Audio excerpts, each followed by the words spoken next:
The first thing Kaelin noticed about Lyra was the way the dust motes, dancing in the amber light of the setting sun, seemed to avoid her skin. It was as if she carried her own atmosphere, a subtle, shimmering field that set her apart from the grimy, recycled air of the outpost. She was a Xylosian, one of the few who had sought refuge on the human mining colony after the Scourge had turned their crystalline homeworld to shards. And she was, without a doubt, the most beautiful creature Kaelin had ever seen. He was a biomechanic, a glorified mechanic for the colony's cybernetic implants and the few, stubborn pieces of organic machinery the Xylosians had brought with them. Lyra came to his cluttered workshop, not for repairs, but for company. She was fascinated by human tools, by the way metal could be shaped by heat and force, so different from the gentle sonic harmonization her people used. They became an unlikely pair. The hulking, grease-stained human, an ethereal alien girl with skin like polished moonstone and hair that cascaded like liquid silver. He taught her about tungsten and plasma welders. She taught him about the silent music of growth and the way light could be woven into tapestries of meaning. It was during one of these lessons, as she leaned over a schematic on his workbench, that he saw it, a subtle, asymmetrical bulge just below her left shoulder blade, distorting the seamless fabric of her tunic.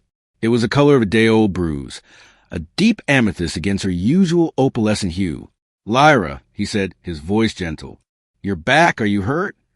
She stiffened, a ripple of tension going through her slender frame. "It is nothing," she said, her voice like wind chimes. "A minor imbalance. It will pass." But it didn't pass. Over the next few days, the lump grew. It became pronounced. Throbbing swell, and Lyra grew pale and listless. The shimmering field around her flickered and dimmed. She stopped coming to his workshop, and when he went to her quarters, he found her curled on her resting mat, shivering. "The medics don't understand our biology," she whispered, her large, obsidian eyes clouded with pain. "They scan it and see only chaos. They say it is a tumor, that it must be cut out." There was a profound fear in her voice that went beyond the fear of surgery. "Let me see," Kaelin urged, his mechanics' instincts warring with his concern. He wasn't a doctor, but he understood systems' pressures and failures. Reluctantly, she turned. The lump was now the size of his fist, taut and gleaming with a sickly, internal light. Thin, hairline fractures, like those in a geode, had appeared on its surface.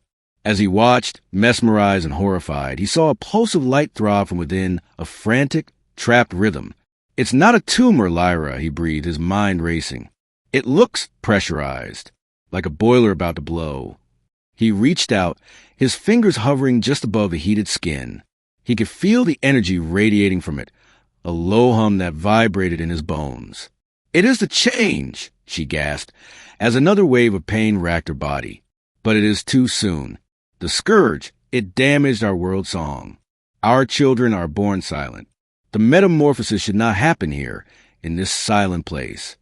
She clutched his arm, her grip surprisingly strong. "Do not let them cut it. Promise me. It is not a sickness. It is a part of me trying to be born." The promise felt like a lead weight in his stomach. For 2 days, he stayed by her side, applying cool cloths and watching the lump grow ever more volatile. The medics argued with him, called him a fool, but he stood his ground, a mountain of stubbornness protecting the fragile alien. Then, on the 3rd night it happened, Lyra let out a sharp, crystalline cry. The fractures on the lump widened, spilling out a light so brilliant it cast no shadows, filling the room with a blinding, white radiance. The hum became a deafening chorus of 1,000,000 tiny chimes. "Kaelin!" she cried out. He was at her side in an instant, holding her shoulders as her back arched. The lump burst, but there was no blood, no pus, no horror of bursting flesh.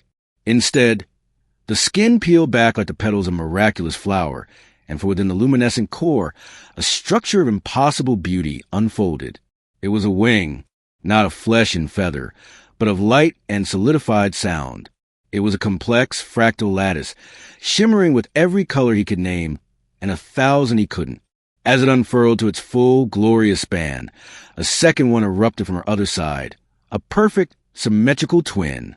The room filled with music that was both a melody and a scent, a physical sensation of peace and awe. Lyra gasped a deep, shuddering breath, and the color returned to her skin, brighter and more vibrant than ever. The shimmering field around her strengthened, now pulsing in time with the gentle beat of her new wings. She turned to look at him, her eyes no longer clouded with pain, but shining with ancient, profound knowledge. "The metamorphosis," she whispered, her voice now layered with the harmonic resonance of the wings. "We do not grow, Kaelin. We unfold.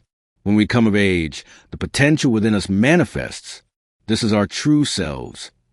Kaelin was speechless, his mind reeling. He had spent his life fixing broken things, but he had just witnessed a perfection so complete it defied all his understanding of mechanics and biology.